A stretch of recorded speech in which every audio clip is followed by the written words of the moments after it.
Bom dia, meus queridos alunos. Desejo que vocês estejam bem, que tenham uma excelente semana. Nós passamos por uma semana de revisão. Depois tivemos uma outra semana com as nossas avaliações do segundo trimestre. E agora, nessa semana que se inicia, nós vamos dar continuidade ao nosso conteúdo. Não podemos parar de estudar. Tá certo? É muito importante você entender que o seu comprometimento precisa continuar, porque nós vamos dar continuidade aos nossos assuntos. Hoje nós vamos falar sobre o capítulo 19 de língua inglesa. Vamos falar sobre o Simple Future. O futuro simples é uma das possibilidades que eu tenho em inglês de expressar o futuro. E nós vamos lembrar como se estrutura esse tempo verbal e quando ele deve ser usado. Bom, primeiro eu coloquei aqui a formação, né? A estrutura desse tempo verbal. Você vai ter will mais o verbo principal sem to.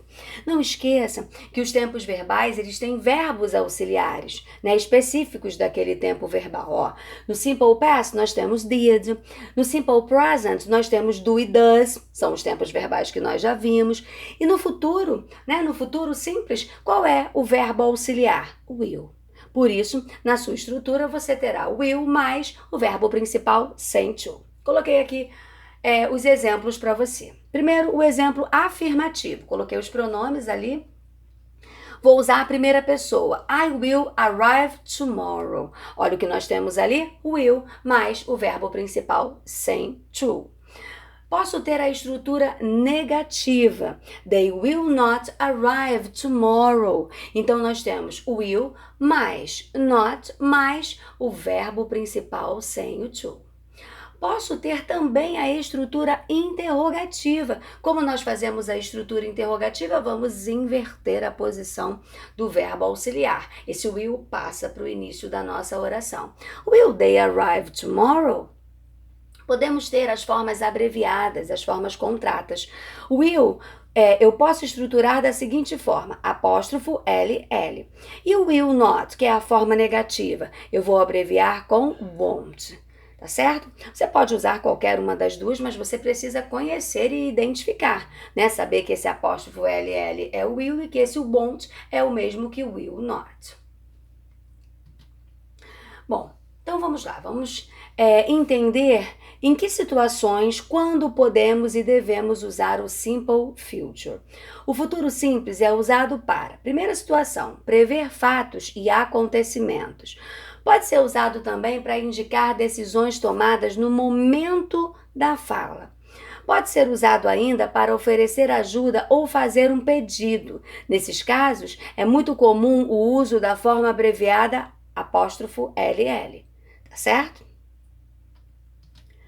Bom, uma outra observação muito importante, você precisa conhecer porque você pode encontrar essa estrutura e não saber, mas que palavra é essa? Ela é usada para quê? Por quê? Então eu coloquei essa observação aqui que é muito importante.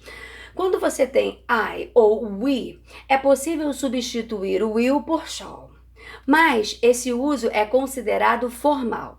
É mais comum em perguntas ou quando se oferece, sugere ou convida.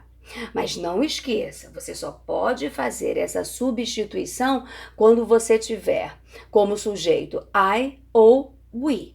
Com as outras pessoas do discurso, você não pode fazer essa substituição, tá certo? Fique atento. Aí coloquei um exemplo ali para você.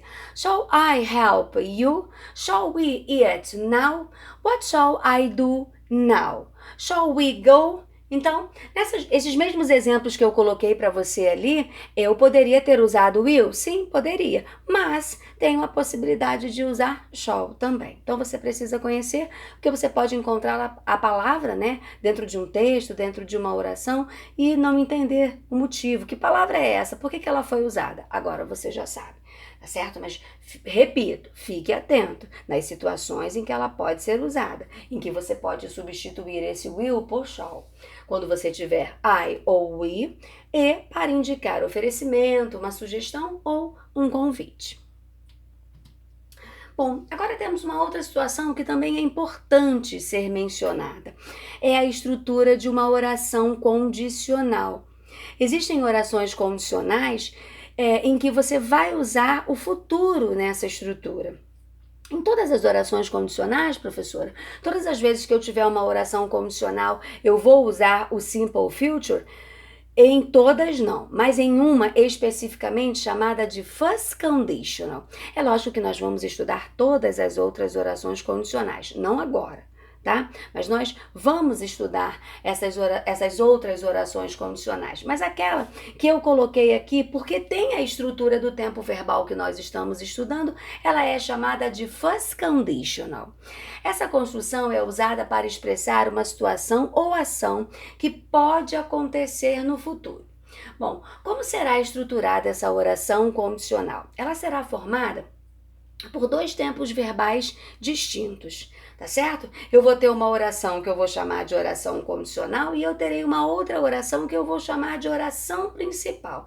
Como eu vou identificar? Como eu vou saber quem é a condicional e quem é a principal? Muito fácil. A oração condicional, ela sempre será iniciada por if. Então, sempre que você for analisar o período, aquela oração iniciada por if é a sua oração condicional. E a outra você vai chamar de oração principal. Bom, como eu disse, nós teremos dois tempos verbais distintos. Na oração condicional, você sempre vai ter o simple present. Então, aquela oração iniciada por if sempre será flexionada no simple present. E a oração principal, essa sim, será estruturada com o tempo verbal que nós estamos estudando agora, que é o simple future. Tá certo? Will mais o verbo principal. Então, olha o exemplo que eu coloquei ali. If it doesn't rain, I will go to the beach. Tá certo? Então, duas orações. A minha condicional eu iniciei por if, ok? Vou ter o simple present e a minha oração principal, ela será estruturada no nosso simple future, will mais o verbo principal sem to. É importante você conhecer essa oração condicional para você entender, né, que esses tempos verbais, eles vão estruturar outros assuntos que nós veremos futuramente. Quando nós formos falar sobre todas as orações condicionais, nós vamos falar novamente sobre a first conditional. E aí você vai lembrar, essa oração ela é estruturada pelo simple future, é um dos tempos verbais que faz parte dessa oração. Tudo bem? Bom, só ilustrei aqui a frase que eu já havia colocado, né? If it doesn't rain, I will go to the beach. Uma possibilidade futura. Acredito que a partir de agora você já esteja capaz de realizar todas as atividades do capítulo 19. Então você vai responder todos os exercícios. E já sabe, se tiver alguma dificuldade, é só chamar. Nosso plantão de dúvidas na plataforma, pelo WhatsApp, o que for melhor para você. Mas o que não pode acontecer é ficar com dúvidas. E normalmente essas dúvidas aparecem na hora que você vai resolver os exercícios, tá certo? Se precisar, é só chamar. Tenham uma excelente semana, continue cuidando da saúde de vocês e estudando, que é muito importante, ok? Um grande beijo. Fiquem com Deus.